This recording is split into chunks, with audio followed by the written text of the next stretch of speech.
Et salut les mages, c'est Akama, on se retrouve pour une vidéo sur Fatal Wizard Chronicle, une vidéo sur les astuces un peu méta, je l'appelle peut-être comme ça, je ne sais pas encore. Je la tourne un peu en avance, elle sortira certainement jeudi la vidéo parce que c'est là où j'aurai un creux. Je viens de tourner la vidéo sur les teams de méta, donc on m'avait demandé comment j'arrive à repérer un bon perso d'un mauvais perso, comment je les classe, les points forts, etc. Ça vous aidera peut-être aussi également à comprendre pourquoi un personnage est fort dans les compositions et pourquoi pas. Donc voilà, donc déjà on va commencer par la base. Donc déjà par la base, le jeu, il nous dit voilà qu'il y a des avantages et des désavantages selon les teams. Donc ça après, normalement en PVM ça joue pas trop parce qu'ils enlèvent l'état en règle générale, mais il faut quand même checker. Notamment je pense aux tours. Les tours, souvent il y a un élément favorable et défavorable, et quand vous êtes défavorable c'est très dur de monter. Donc il faut faire gaffe à ça. Ensuite, les personnages, ils sont en différentes catégories dans le jeu. Vous avez tank, corps à corps, distance et entrave.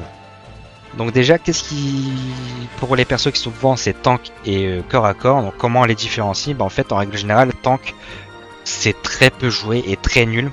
Parce qu'en fait, vous allez avoir, voilà, si je compare par exemple au Laxus, voilà, qui est ici, par rapport au stat pur qu'il a, il va avoir une grosse baisse d'attaque pour avoir une def augmentée. Donc est-ce que je peux avoir Erza qui est à côté ou pas? Voilà, Erza qui est là. Donc on voit que Erza a quand même 3 millions de dégâts en plus, hein, c'est quasiment 30 à 40% en plus. Pour baisser un peu en def, donc c'est pas... Voilà, c'est... Non même pas, c'est juste les PV qui changent en fait, je suis en train de regarder, ouais, donc c'est juste pour avoir un gain un petit peu en PV. Voilà, donc c'est vraiment... En fait, la différence de dégâts qu'on perd par rapport à juste les petits PV qu'on gagne, elle est trop importante. Et en règle générale, en plus, les corps à corps, ils vont avoir des meilleurs spells pour attaquer. Donc ça va encore accentuer encore plus les dégâts que vous allez perdre. Et les tanks, pour l'instant, on n'a pas encore eu de tanks qui mettent des choses assez efficaces en jeu. Je veux dire, là, le meilleur truc qu'on pourrait avoir sur un tank actuel, c'est provocation. Elle est très sous-exploitée. C'est un peu dommage. Il faudrait peut-être qu'il la remette un jour dans le jeu parce que ça pourrait justifier d'avoir un corps à corps. Vous mettez un corps à corps et un tank avec un tank qui a provocation. Le corps à corps pourrait faire les dégâts qu'il veut tant que le tank qui tank justement. Donc voilà, donc là Laxus je crois que c'est le seul qui est jouable en tank du jeu parce que en fait pour l'instant il n'y a que lui dans la team bleue qui peut mettre la paralysie avec son attaque normale et efficacement. Donc en fait on joue que pour ça.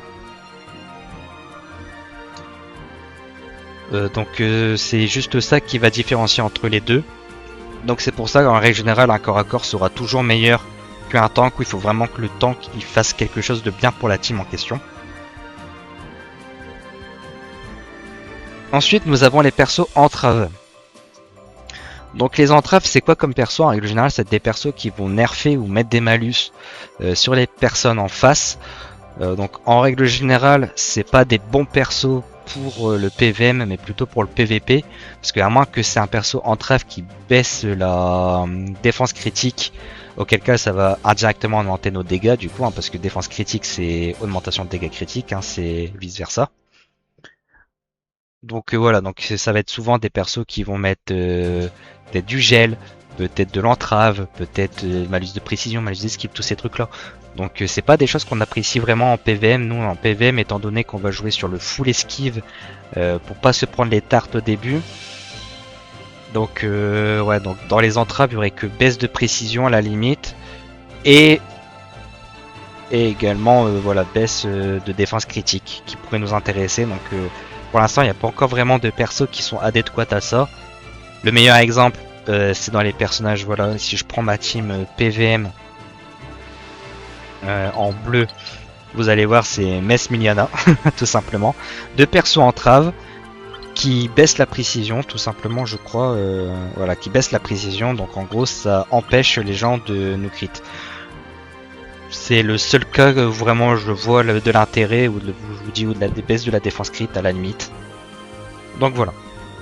Donc peut-être que maintenant vous comprenez pourquoi Mess et Miliana sont joués et pas d'autres.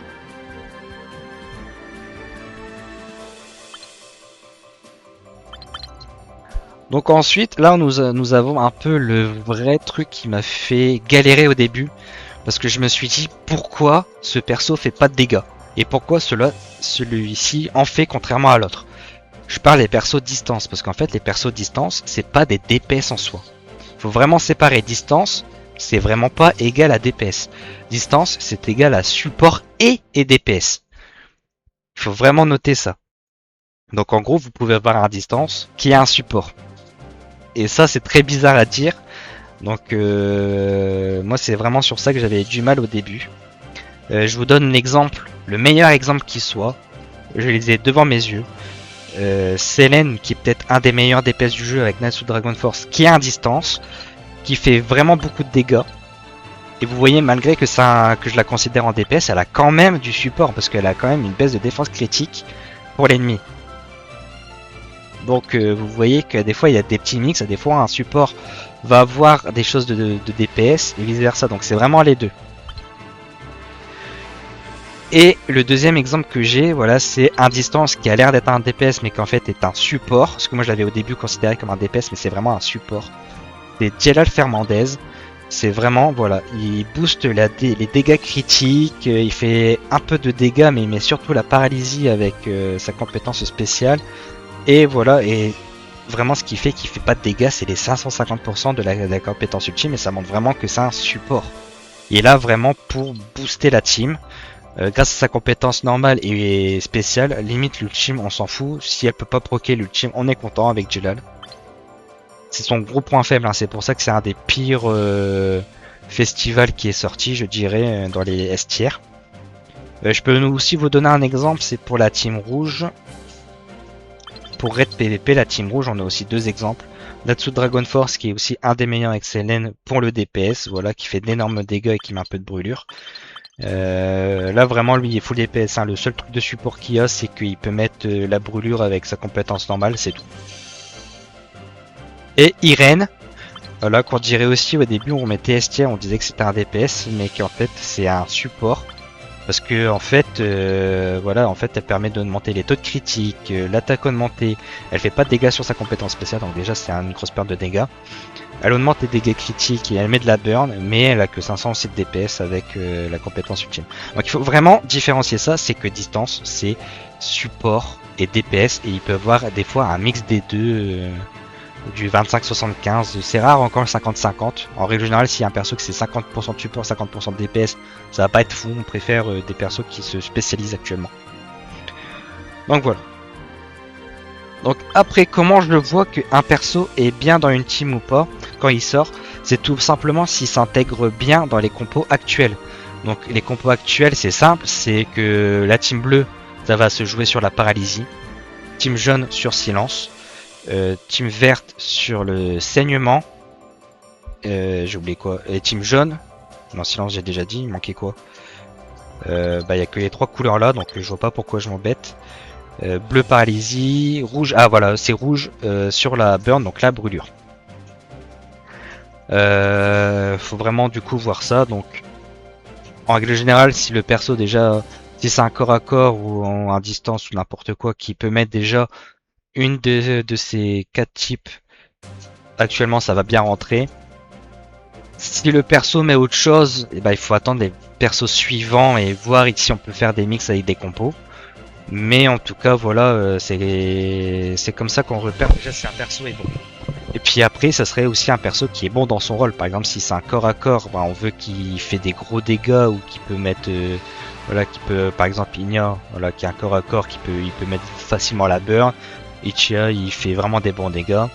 Un distance DPS on veut vraiment qu'il est là pour les dégâts. Et un distance support on veut qu'il booste bien la team.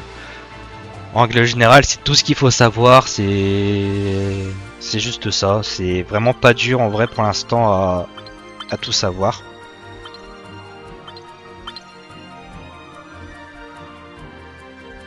Donc par exemple là si je prends une team au pif, par exemple là ça va être, allez on va dire la team... elle est jaune en PVP, tiens. Elle est où là? Jaune en PVP. Donc là devant, on voit bien qu'on a trois persos qui remplissent bien ça. On a Kana qui met pas mal le silence, qui pousse tout le monde. Pareil, Broadjay elle met le silence, donc elle est très bon aussi. On a Erza, voilà, c'est une voilà, elle tape, mais c'est surtout voilà parce qu'elle booste tout le monde. Même si elle met pas le silence, vu qu'elle booste tout le monde et qu'elle fait des bons dégâts, c'est ok. Rebi qui met le silence et qui nerf si elle a le silence ennemi. Et Miragen que pareil, elle met le silence, elle nerf, elle tape. Pareil pour Meldy, elle met pas forcément le silence, mais vu qu'elle booste tout le monde et qu'elle fait des dégâts vraiment corrects s'il y a des malus, c'est vraiment pas mal. Donc on demande vraiment des persos qui tapent fort, qui boostent soit la team ou soit qui font vraiment leur rôle vraiment très bien. On veut pas de persos qui font ça, plus ça, plus ça. Il faut vraiment, le perso il est là, il fait ça, il s'y attache. Ou alors s'il fait plusieurs trucs, il faut qu'il fasse les deux trucs mieux que les persos qui étaient déjà dans la team d'avant. Donc c'est plus compliqué étant donné que vu que pour l'instant on a des personnages qui sont focalisés sur savoir quelque chose faire. S'il y a quelqu'un qui vient avec deux trucs en même temps, ça va bouleverser la méta et pour l'instant on n'y est pas encore. Après pour les lacrymas, qu'est-ce qu'on a besoin? Comment on sélectionne une bonne lacryma ou pas? Donc déjà une bonne lacryma, ça va être une lacryma qui va servir à mettre des états pour la team. Donc par exemple si vous jouez saignant, des lacrymas qui mettent le saignement, c'est vraiment très bien forcément. Donc après forcément si c'est taper ou recevoir des dégâts, bah recevoir des dégâts c'est simple, ça va être les persos qui sont devant parce que les persos derrière ça sert à rien, ils vont se faire taper que à la fin, c'est inutile. Et pour taper en règle générale on va le mettre sur le personnage devant qui tape le moins fort. Donc en règle générale c'est le perso devant qui tape le moins fort, les distances derrière tapent un peu plus fort en règle générale. Le seul exemple que je vois qui est contraire à ça c'est le Laxus vert, qui fait des très gros dégâts donc peut-être pas lui mettre à lui. Quoique ça peut vraiment servir quand même. Donc il faut vraiment faire un mix comme ça. Donc voilà, si vous avez un état mis déjà c'est pas mal. Augmentation de dégâts en règle générale c'est pas mal. Donc dégâts critiques le must. Taux de crit après. Attaque, défense c'est ok tiers mais c'est sans plus parce qu'une fois que vous critez l'attaque de base on s'en fout un peu. Et voilà, après si ça vous permet de survivre en plus. C'est très rare pour le PVM, mais s'il y a quelque chose, par exemple, je dis une connerie. Oui, l'exemple qui me vient vraiment bien, c'est la lacryma de Wendy. Vous arrivez, vous mettez l'esquive, vous montez l'esquive pendant 5 secondes, c'est très bien. C'est une lacryma qui va vous faire gagner du temps et qui permet aux gens de mettre déjà leur passif avec leur attaque parce que quand vous arrivez, le perso en face n'a pas déjà les malus de votre team, il faut le temps que vos persos attaquent. Donc c'est une lacryma qui est là pour vous faire gagner du temps, donc qui vous donne de la tempo, donc c'est vraiment bien. J'ai vu en off voilà qu'il manquait un point important, donc je me permets d'intervenir avant la fin de la vidéo. Pour la sélection de lacryma, il y a aussi un point qui est extrêmement important, c'est on va dire le pourcentage du temps que la lacryma elle va être sur le terrain. Donc par exemple, en gros, c'est si voilà la lacryma le proc à 50%. Sur voilà un combat de 30 secondes, elle va être là 15 secondes, donc c'est vraiment bien. Donc il faut vraiment voir ça. Donc par exemple quand il y a une lacryma qui dit voilà quand il y a une auto-attaque qui proc, donc une compétence normale qui va toucher, il y a 20% de chance que ça proc l'effet, ça va pas être viable ou très peu parce que ben ça va être voilà 20% ça fait quoi 4 à 5 tentatives donc 4 allez on va dire on va prendre le minimum 4 fois 3 secondes parce que le temps une attaque normale c'est 3 secondes, ça fait 12 secondes donc ça veut dire qu'elle va proquer genre tous les 12 secondes. Donc si c'est 20% ça fait 12 secondes pour avoir l'effet. Si c'est un effet qui dure 3 secondes, vous voyez déjà que voilà l'effet elle va pas être là longtemps sur le terrain ou elle va proquer très peu. Donc c'est pas forcément fou. Contrairement par exemple à une lacryma qui va dire voilà tous les 7 secondes voilà la lacryma elle va être là, elle va proquer pendant 4 secondes. Donc là vous êtes sûr que elle va être là 50 à 60% du temps, donc c'est bien mieux. Donc c'est un facteur que je trouve important qu'il faut prendre en compte. Et ça peut, même ici, un effet qui est très fort, si elle a très peu souvent sur le combat, c'est peut-être pas viable.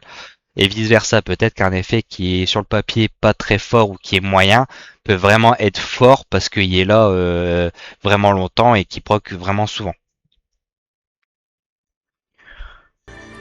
Ouais, donc je pense qu'on a fait un peu le tour. Donc ouais, pour les lacrymas, il faut vraiment que ça augmente nos attaques, que ça donne de la survivabilité pour le PVP. Après PVP et PVM c'est vraiment différent. PVM on veut vraiment à part sur le corps à corps, mais on veut vraiment que des dégâts. Donc en règle générale le reste on s'en fout, on veut juste dégâts, taux de crit et c'est tout. De l'esquive pour ceux de devant, c'est tout ce qu'on cherche. Et pour le PVP, bah ça va être soit une lacryma qui va nerfer tout le monde. Si vous nerfez tout le monde, vu que tout le monde veut jouer sur les dégâts actuellement. Donc si ça nerfe les dégâts crit, si ça vous nerf les résistances critiques, des trucs qui empêchent les gens de crit ou qui en fait dès que ça va empêcher ou réduire la probabilité d'avoir des dégâts sur votre team en PVP, ça va être bien. Donc voilà, je pense qu'on a fait un peu le tour. J'ai beaucoup blablaté, en même temps il est un peu tard, donc j'espère que ça sera pas trop redondant. Donc ouais, c'est un peu comme ça qu'on voit qu'un perso est bon. Donc ouais, donc voilà, j'ai plus rien à dire. Donc j'espère que ça vous aura plu. N'hésitez pas à liker, à vous abonner. Sur ce, je vous dis ciao ciao les mages.